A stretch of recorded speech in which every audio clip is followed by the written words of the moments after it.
कॉकरोचों को बिरयानी खिलाने वाला मोहम्मद जुनैद मलिक पहुंचा सुप्रीम कोर्ट। योगी पुलिस पर हिरासत में लेकर धमकाने का लगाया आरोप। सुप्रीम कोर्ट में गिड़गिड़ाया मोहम्मद जुनैद, कहा पुलिस ने 6 घंटे हिरासत में रखा, परिवार को प्रताड़ित किया। दिल्ली के जंतर मंतर पर 35 दिन तक कॉकरोचों को बिरयानी खिलाने वाला मोहम्मद जुनैद मलिक की मुश्किलें अब बढ़ती नजर आ रही हैं।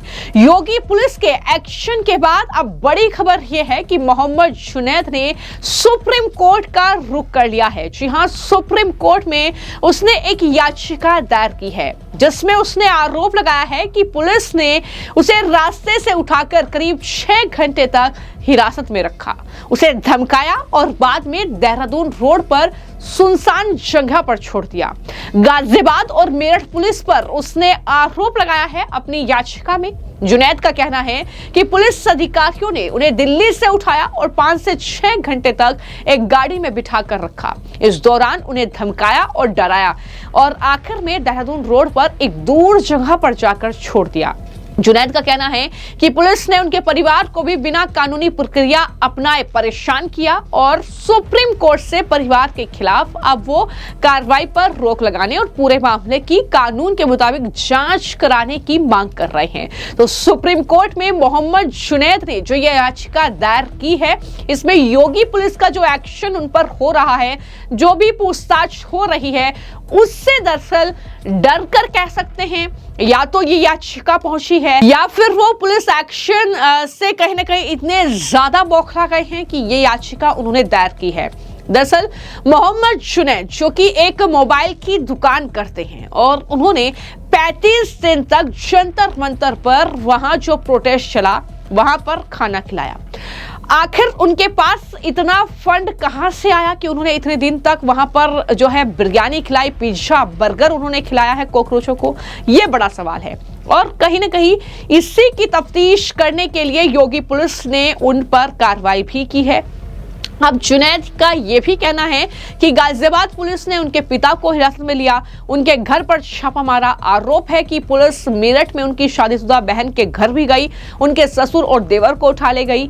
उनका आरोप है कि ये जबरदस्ती वाले कदम बिना किसी कागजी कार्रवाई या कानूनी प्रक्रिया का पालन किए उठाए गए हैं। दरअसल यही मोहम्मद जुनैद का आरोप है। जुनैद ने सुप्रीम कोर्ट से गुहार लगाई है कि वो उनके परिवार के सदस्यों के खिलाफ पुलिस की जबरदस्ती वाली कार्रवाई को रोके। तो मोहम्मद जुनैद की ये याचिका, हालांकि सवाल यह है कि सुप्रीम कोर्ट कब इस याचिका पर सुनवाई करेगा। याचिका के मुताबिक 24 जुलाई की आधी रात को जुनैद मलिक एंटी रेबीज का इंजेक्शन लगवाकर RML अस्पताल से लौट रहे थे, तभी पुलिस ने उसे उठा लिया और उनका मोबाइल फोन जबरन लेकर अनलॉक कराया गया और उसकी जांच की गई। ये सारे आरोप याचिका में जो है वो जुनैद की तरफ से लगाए गए। उनसे पूछा गया कि उन्हें फंडिंग कौन करता है और खाने की व्यवस्था के लिए पैसा कहां से आता है। याचिका में दावा किया गया कि इसके बाद पुलिस उन्हें देहरादून रोड पर एक सुनसान जगह छोड़कर चली गई, वहां से जुनैद कैब लेकर दिल्ली वापस आए। तो ये सारी बातें इस याचिका में लिखी गई हैं और जुनैद मलिक पहले से ही आरोप लगा रहा है कि उनके पिता को हिरासत में ले लिया गया, उनकी बहन के घर पर भी पुलिस पहुंची, उनसे पूछताछ की, उनके बैंक अकाउंट खंगाल रही है, पूछ रही है कि फंड कहां से आया है, बाद में परिवार के सदस्यों को छोड़ दिया गया। ये सारी बातें उनकी तरफ से कही जा रही है। हालांकि जिस तरीके से ये पूरा प्रोटेस्ट चला है, इसमें बार बार इस बात का जिक्र हुआ है कि फंडिंग इस प्रोटेस्ट को पहुंची है। जिस तरीके से वहां पर कुछ लोग सक्रिय तौर पर नजर आए और उनमें से मोहम्मद जुनैद एक थे जिनकी खुद की मोबाइल की दुकान है। क्या एक मोबाइल की दुकान चलाने वाला 35 दिन तक इस तरीके से खाना परोसेगा इतनी बड़ी तादाद में, इतनी बड़ी संख्या में लोगों को? और कैसे, कहां से पैसा आ रहा है, कौन फंड दे रहा है, यही जांच कहीं ना कहीं पुलिस के जरिए भी की जा रही है। हालांकि इस बीच मैं आपको जानकारी दे दूं कि जुनैद के लगातार जो इंटरव्यूज सामने आ रहे हैं उसमें वो अलग अलग बातें कर रहे हैं। कल तक जुनैद जो कह रहा था कि CJP यानी कॉकरोच जनता पार्टी की जो टॉप लीडरशिप है वो उनके संपर्क में नहीं है, अब उनसे कोई भी संपर्क नहीं करना चाह रहा है जब वो मुश्किल में फंस चुके हैं। लेकिन अब जुनैद कह रहे हैं कि ऐसा कुछ नहीं है, ये वीडियो गलत है, ये लोग अफवाह फैला चिल्ला रहे हैं, इन पर ध्यान मत दीजिए, ये मेरे खिलाफ षड्यंत्र है, ये सारी बातें वो कर रहे हैं, वो स्वस्थ है, उनका पूरा परिवार भी सुरक्षित है। और जुनैद ने दावा किया है कि टॉप लीडरशिप जो है आंदोलन की वो उनके साथ है। तो इस तरीके से वो बयान भी बदल रहे हैं, लेकिन देखना होगा कि आने वाले वक्त में यूपी पुलिस ने उनसे जो पूछताछ की है उसमें क्या कुछ खुलासे निकलकर सामने आते हैं। सुप्रीम कोर्ट में इस मामले पर कब सुनवाई होती है। लेकिन मैं आपको जानकारी दे दूं कि गाजियाबाद के मसूरी थाना क्षेत्र के नाहल गांव के रहने वाले मोहम्मद जुनैद मलिक दिल्ली के जंतर मंतर पर चले प्रोटेस्ट के दौरान लगातार जो है वहां पर छात्रों को भोजन और पानी परोस रहे थे। आंदोलन खत्म होने के बाद जुनैद से यूपी पुलिस ने उनसे इसको लेकर पूछताछ की। इसके साथ ही मसूरी थाना क्षेत्र के नाहल गांव में रहने वाले उनके परिवार से भी पूछताछ की गई। इतना ही नहीं, जुनैद की मेरठ में बहन से भी पूछताछ करने की बात सामने आई है। जुनैद के परिवार ने आरोप लगाया कि उनसे बैंक समेत कई चीजों को लेकर जानकारी ली जा रही है।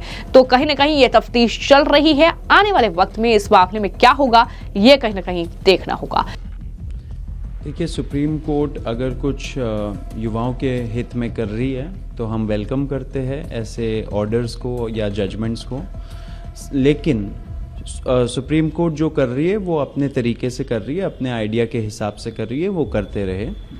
हम लोग ग्राउंड पे थे बहुत टाइम से, हम लोगों की कुछ डिमांड्स थी एंड वो डिमांड्स पूरे होने चाहिए, वो सबसे इम्पॉर्टेंट बात है।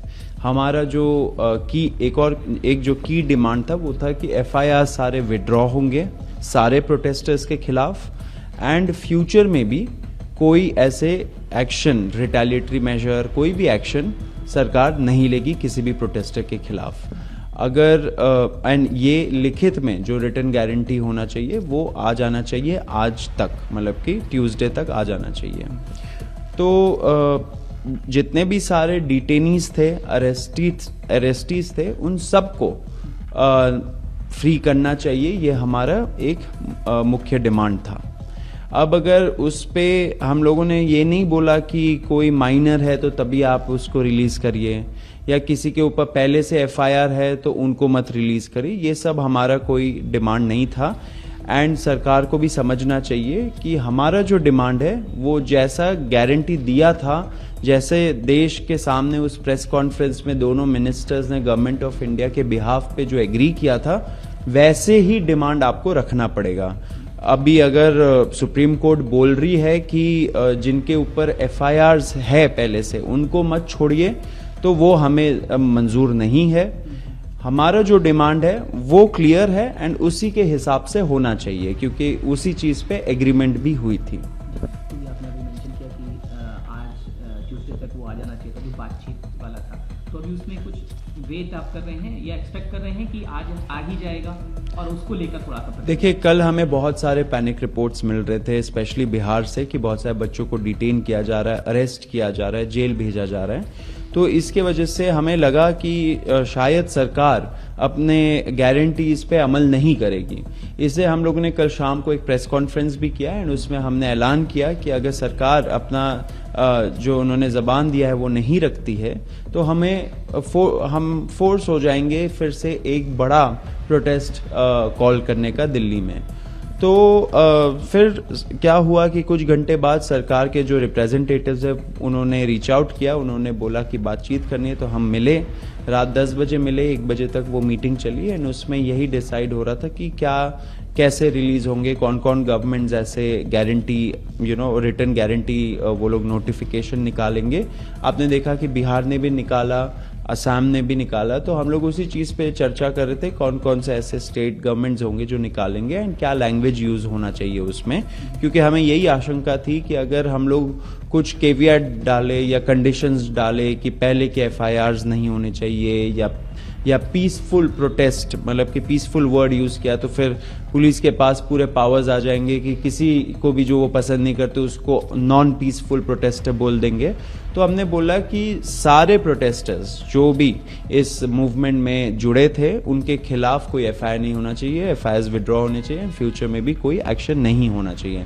इसलिए मैं बोल रहा था अभी हम लोग वेट कर रहे हैं, आज ट्यूसडे है, आज डेडलाइन है, सरकार जितना मुझे लगता है कि अमल तो करना चाहिए सरकार को, हम लोग अभी भी वेट कर रहे हैं फाइनल जो नोटिफिकेशन है इन सारे स्टेट से, एंड दिल्ली पुलिस जो LG है वो निकालेंगे, एंड सेंट्रल गवर्नमेंट के जो एजेंसीज है सारे, उसके लिए भी सेंट्रल गवर्नमेंट एक नोटिफिकेशन निकालेगी। तो हम लोग अभी वेट कर रहे हैं इस चीज़ का, एंड आशा है कि वो करेंगे। लेकिन इसीलिए मैं बोल रहा हूँ कि सुप्रीम कोर्ट अगर कुछ कंडीशंस डाल रहा है तो वो हमें मंजूर नहीं है। अगर सुप्रीम कोर्ट कुछ भी बोले तो वो in addition to our demands होने चाहिए। हम लोगों ने जो बोला वो होना चाहिए, उसके बाद सुप्रीम कोर्ट जो बोले, जो रिलीफ दे, वो सरकार को कंप्लाई करना चाहिए। ये हमारी डिमांड है। इस वक्तव्य से जरूर मैं आपसे ये जरूर पूछना चाहूँगा कि क्या इस फिलहाल आपकी इस मामले को लेकर क्या राय है, हमें कमेंट बॉक्स में जरूर लिखें। धन्यवाद।